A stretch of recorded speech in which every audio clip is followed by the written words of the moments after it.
θύελλα δυναμώνει.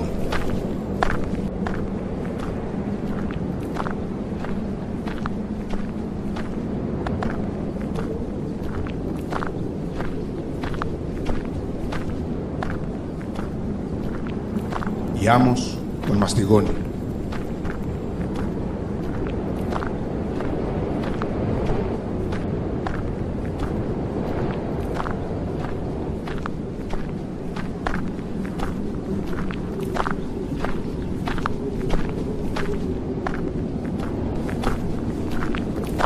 Το μόνο που τον προστατεύει είναι τα ερείπια του ιερού χώρου που υπηρετεί όλη του τη ζωή.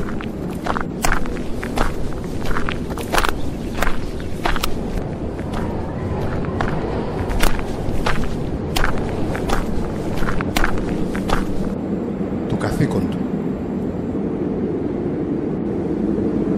Ένα μόνο καθήκον του απέμεινε από όλα τα καθήκοντα που αυτός και οι σύντροφοί του εκτελούσαν και υπηρετούσαν πιστά.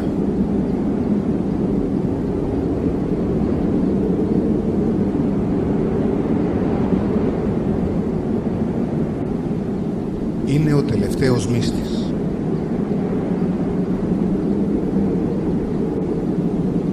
Ο τελευταίος φρουρός του τάφου.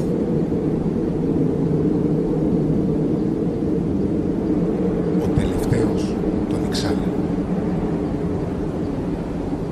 Με το τέλος του, με τον θάνατό του, η άμμος θα καλύψει τα μυστικά και τα μυστήρια του ιερού χώρου, που θα καλυφθεί και αυτός στο τέλος από την άμμο της ερήμου της αμμονίου χώρας. Και μόνο ο απόϊχος των συμβάντων και των γεγονότων σαν μύθι θα υπάρχουν για τους μελλοντικούς κατοίκους της χώρας του άμμου.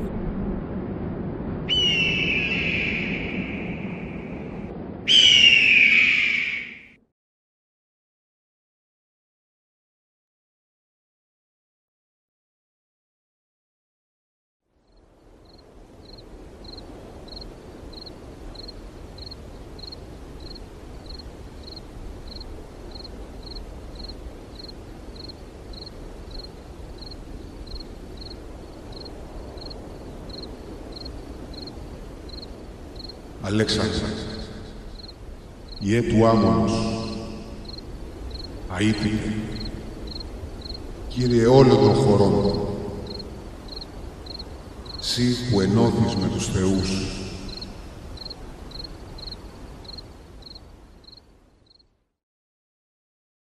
Έτσι θα έλεγαν στις επικλήσεις τους οι μοιημένοι για τον Αλέξανδρο και οι ιερείς που είχαν ταχθεί να φιλούν ως ακίμητη φρουρή τον τάφο του.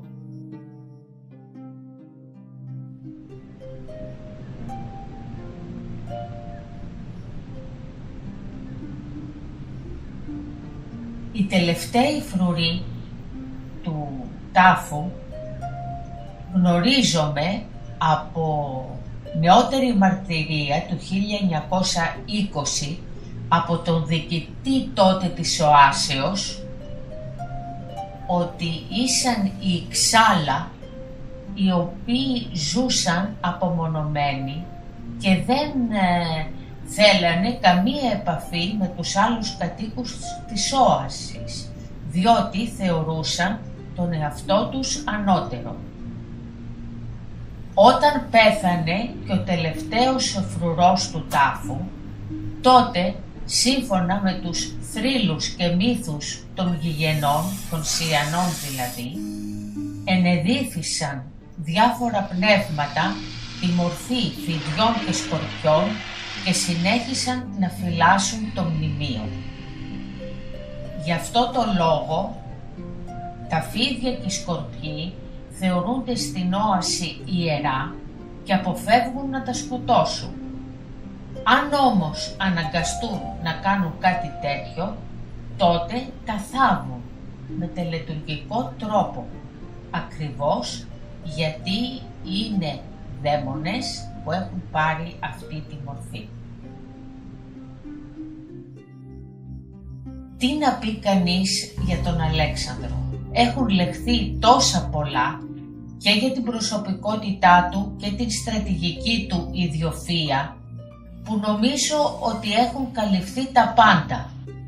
Κατά πόσον όμως είδαν κάποιοι τον Αλέξανδρο ως άνθρωπο, με τα προτερήματα και τα ελαττώματά του δεν το ξέρουμε.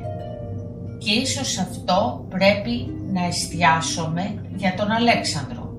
Βλέπετε, θεοποιήθηκε εν ζωή, λατρεύτηκε ως ζωντανός Θεός και το θείον οπωσδήποτε είναι υπεράνω κάθε κριτικής.